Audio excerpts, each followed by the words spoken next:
I'm Jeff Carter with Seattle City Club, and joining me today is Sara Kilisky, also with Seattle City Club. And today, as part of the Civic Bootcamp on Racial Equity and Systemic Racism in Seattle, we'll be talking with LaNesha DeBardelaben, the Executive Director of the Northwest African American Museum. Welcome, LaNesha, and thank you for joining us. Thank you, Jeff and Sara in Seattle City Club. We're happy to be here. So just for background purposes, what is the Northwest African American Museum, if people don't know?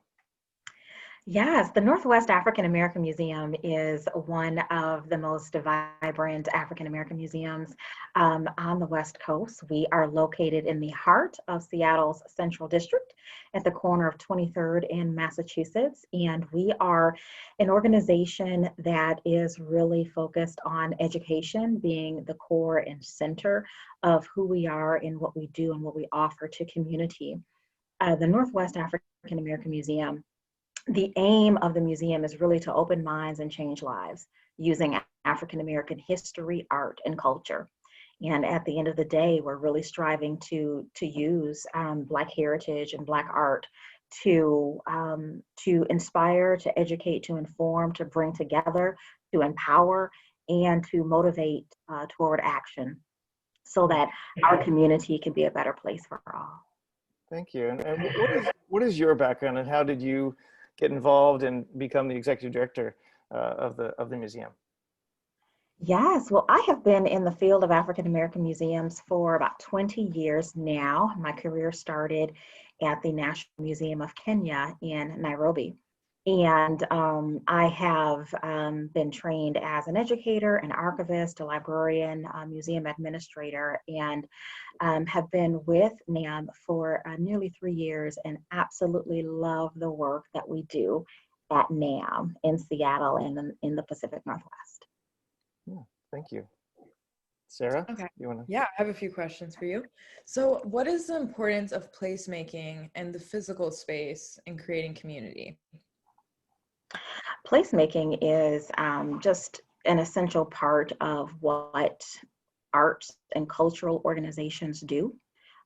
It is about honoring the ancestors, first of all, that paved the way for place and for space and for people and for community. And so organizations like museums are spaces that people come to reflect, to gain perspective, to learn, to listen, to heal individually and collectively. And so placemaking is really important because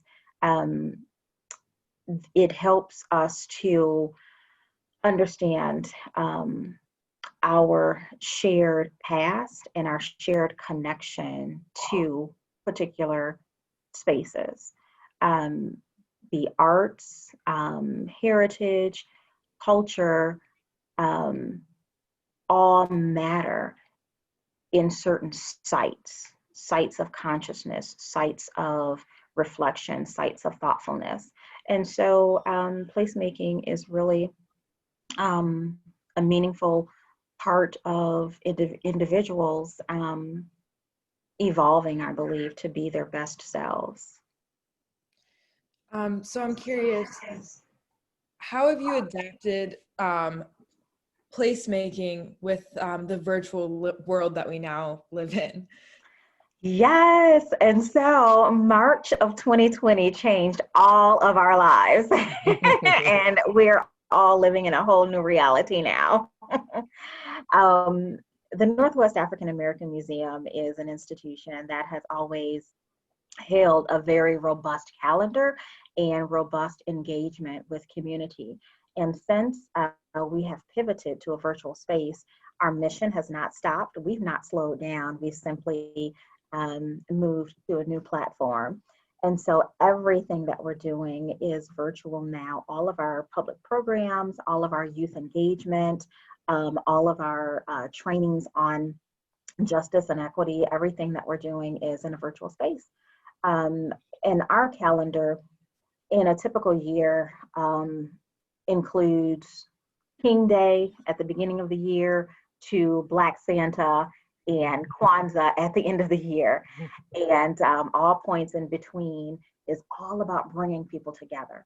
And so what we've done in this virtual space is literally we bring people together via Zoom and via virtual platforms, we've increased our social media engagement, and we've taken our programs into the community with pop-ups with our new Knowledge is Power book giveaway. So we are in the community giving African-American children's books to community members. And we have a pop-up display where folks can, again, engage with African-American history, art, and culture.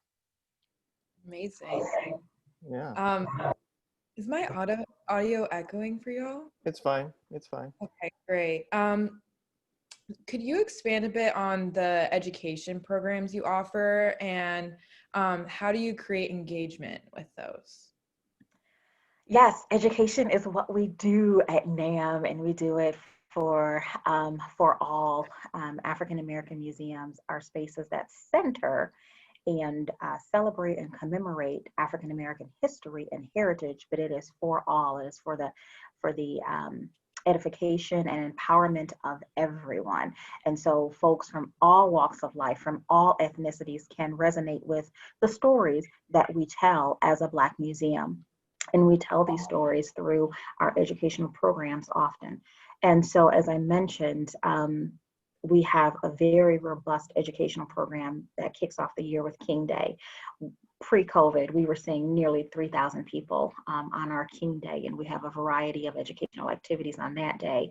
And then during the month of February, we just have just a nonstop array of educational programs. This past year, we launched, this year actually, we launched a series called the Descendants series, where we bring descendants of notable African Americans, such as the descendants of Ida B. Wells and Dred Scott and Solomon Northup, and all of these trailblazers in Black history. We bring them to Seattle to educate and connect us to our history and heritage. We have an annual program called HBCU Sunday. HBCUs are historically Black colleges and universities, and that's a program that really is aimed toward middle and high school students, exposing them to the rich options that historically Black colleges and universities offer them educationally. We hosted our first ever Malcolm X Day this year in a virtual space, and we have a variety of educational resources on Malcolm X and his life and his legacy. We host an award-winning youth curator program where we train middle and high school students on the art and the science of museum curation, so that 50 years from now, there will be a team of folks who are leading NAAM to the next iteration of community engagement. We've hosted summer writing camps for young people, and just a variety of very empowering educational experiences. Those are all amazing. NAAM is doing such. So, how can NAAM's storytelling, as you were mentioning, create power and change? Oh my goodness, stories are everything. And Black museums really, we're really all about the stories, the people that are central to those stories. And so we have an initiative called Interrupting Privilege, for example, that we're partnering with the University of Washington to equip and tool up people of color in our community on ways to interrupt privilege, racial privilege, gender privilege, and storytelling is an essential component to that, because stories have so much power to break down walls, to bring people together, to engender a greater sense of ability in overcoming oppressions. And so storytelling is really a huge part of the kinds of engagement mechanisms that we employ. Another way that we tell stories through our exhibitions. We have, ever since NAAM opened its doors in 2008, we have always featured exhibitions that are telling key stories about the Black experience in the Pacific Northwest. I mean, we've produced exhibitions on just a variety of important Black experiences, like the history of the Seattle chapter of the Black Panther Party. When the Seattle Black Panther Party celebrated its 50th anniversary, we held an exhibition at the museum to tell that story.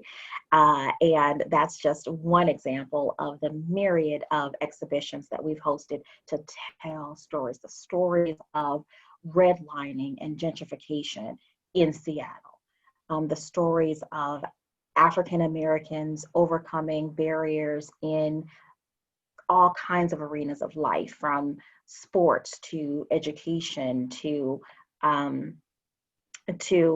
just overcoming daily microaggressions and so forth. So exhibitions are key ways that NAAM and other museums center the power of storytelling. We all have a story. We all have a story. Yeah, thank you. And I think it's so important to elevate Black people's stories, especially with the gaps in education in America. And I'm also really excited. We're going to get to talk to Elmer Dixon, the co-founder of the Seattle Black Panther Party. So that'll be great. We already did. Oh, yes. All right, Jeff, you can take it away. Yeah, well, you've addressed, well, I'll just say that we were going to ask about how NAAM, what role it plays in addressing racial equity and systemic racism. I think you've touched on that already, but I'm wondering what you see from a historical perspective, especially in Seattle. What is the legacy of systemic racism, and how does it impact our community, you know, looking back through time and up to today? Yeah, I think about the words of James Baldwin, who says, history is a part of us. We carry it with us. We cannot separate ourselves from the history that we are a part of. It's literally present, he says, in all that we do.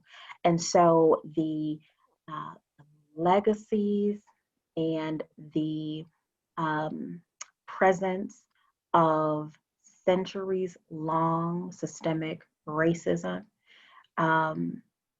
is something that is very much around us, present in front of us, that we are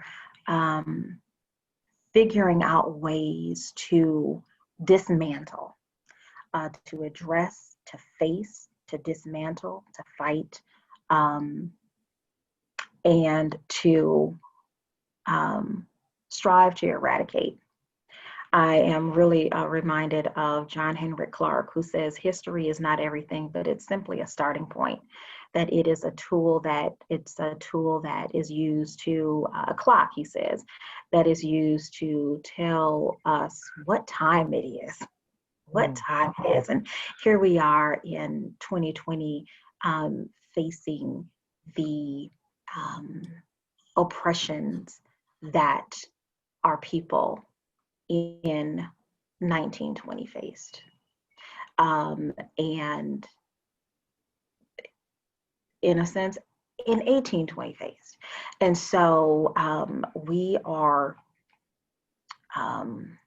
striving to continuously, as the young people say, stay woke, be aware of the strategies, the coded language, the hidden agendas that those who are contrary to freedom continuously assert in our society.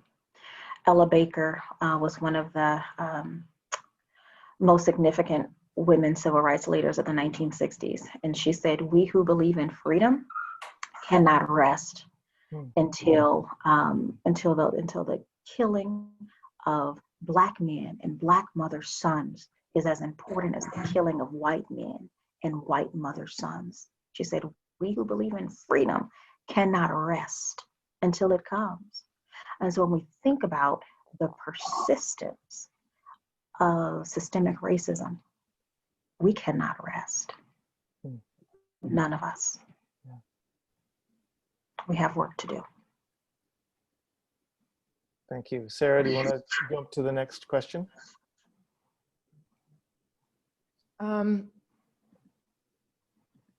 Yeah.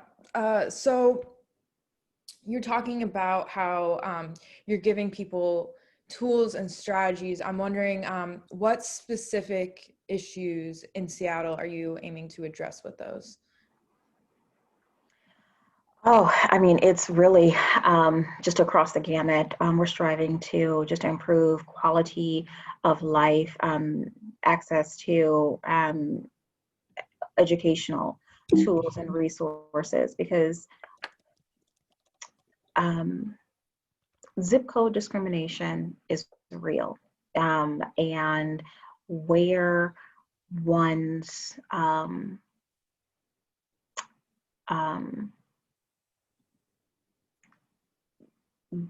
conditions that we are sometimes born into that are beyond our control, and I'm speaking specifically for children's sake, create these barriers that should not be. And so our focus as a Black museum really is on evening the playing field for educational access and quality of education. But it really is also, I mean, it's all interconnected. There's such an intersectionality of life in Seattle, and the quality of healthcare is essential to thriving and to having a Black wellness in Seattle. And so we're focused on improving quality healthcare access for communities of color. And so we more recently during this pandemic had a virtual program for our community called It Takes a Village, from pandemic to protest, where we looked at the disparities in the impact of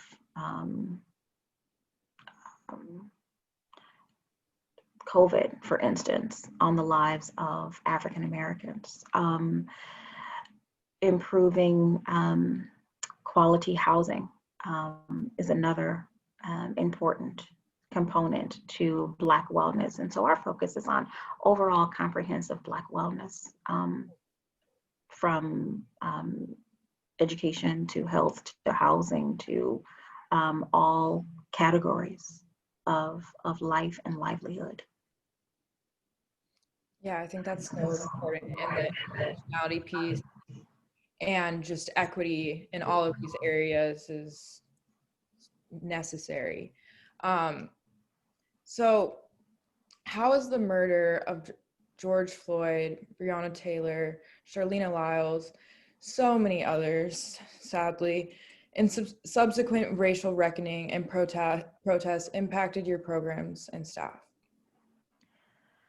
Yeah, you know, NAAM is a museum that is about action and activism.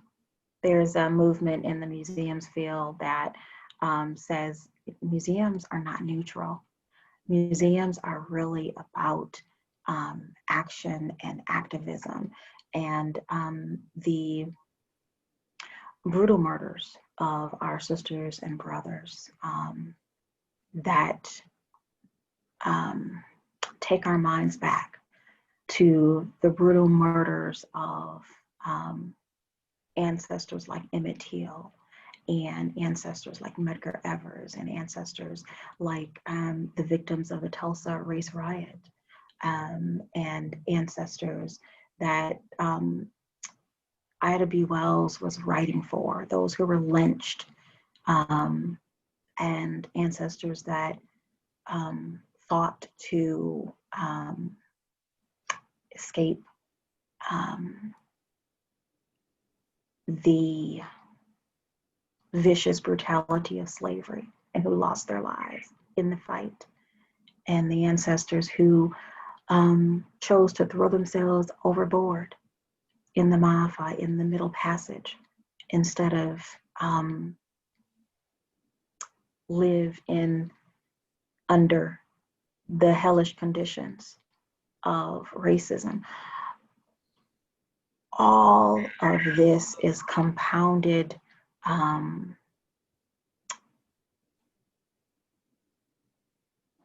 reminders of us and to us and for us to do what Cornel West just so clearly stated,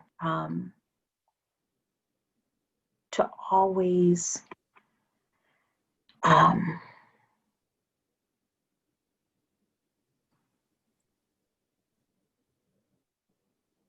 fight for hope. Cornel West says, to live is to wrestle with despair. We're gonna always, as long as there's life, we're gonna have some despair to wrestle with, to fight with. We're gonna have some just some times that try our souls. But he says, never allow despair to have the last word. And that is what the murders of George Floyd and Breonna Taylor and Ahmaud Arbery and all of the more recent brutal murders, senseless murders, have reminded us to do, never to let despair have the last word. Yeah, thank you for that. With that immense generational trauma, I'm wondering, how do you promote wellness for yourself, staff, and community? Balance is an essential part of wellness.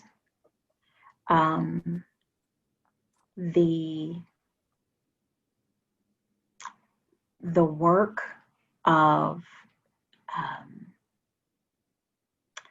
opening minds and changing lives using Black history, art, and culture, the mission of the museum, the work, requires a lot from us. And because there is so much work to do, and there's so much exertion of energy and effort and heart and mind put into the work that we as a Black Museum team does, it's important that we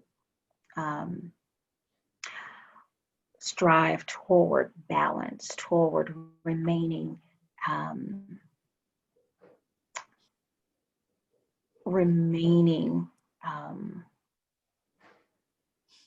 in the work with boundaries and with balance as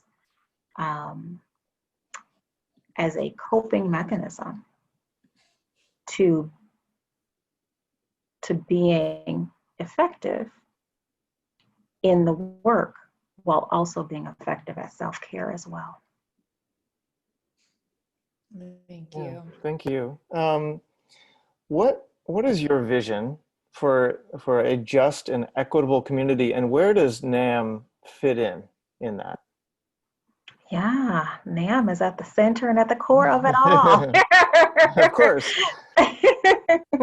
In partnership with all of the other elements of community. That unity is it's like our foundational value. It's our annual theme every year. Unity now more than ever this year is our particular theme, because it really does take all of community working together to get to that place of dismantling systemic racism and working toward true racial equity and justice. And so we are hopeful that that folks will, I think, do three things: know, grow, and show. And what I mean by that is that we're hopeful that folks will gain knowledge and awareness of the historical path that led us here. Having an understanding of history is never a luxury or an option. It is essential to know history, to know heritage, to know the path that led us here, to understand, as I mentioned, what was going on in 1920 that led us here to 2020. Because we are certainly we're seeing 1920 all around us in many ways. So knowledge is important. And then growth. It's important that we continually grow, that we're continually growing beyond the biases that we consciously and unconsciously carry, that we grow beyond the fears that we may have, that we grow beyond the limitations that sometimes we are putting on our own selves, and that we do the personal growth work that's necessary for our community to really be a better place for all, a just place, an equitable place for all. And it takes all of us growing. It's a process, and we fall down, but we get up. And it's all for the good of all. And then thirdly, that we show, that we realize that we are all influential, more than we realize, that we're influencing someone, that someone is looking and either learning how to be or how not to be based on how we're showing up in each space that we enter. And so realizing that we are always putting forth our best in support of community, in support of our own network, our own circles, the people that are around us, that we're showing them how to grow, showing them how to know, so that as we become better, those around us are also simultaneously becoming better, and that's how we improve our community. Well, with that, thank you. I really appreciate you taking the time to talk with us today. I hope NAAM continues to grow and show and teach and provide that focal point for people to understand history and how to transform our community for the better. So thanks again. Thanks, Sara, for helping out, and again, really appreciate your insights and taking the time today.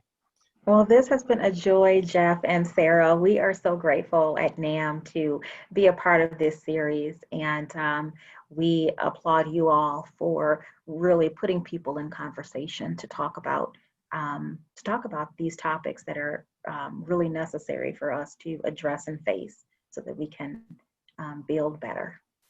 Thank you. And I have to thank Alaska Airlines for being a Civic Bootcamp supporting partner and helping us put on this series, the Civic Bootcamp. So appreciate them. And LaNesha, have a great day and take care. Thanks. You all too. Take care now. Bye.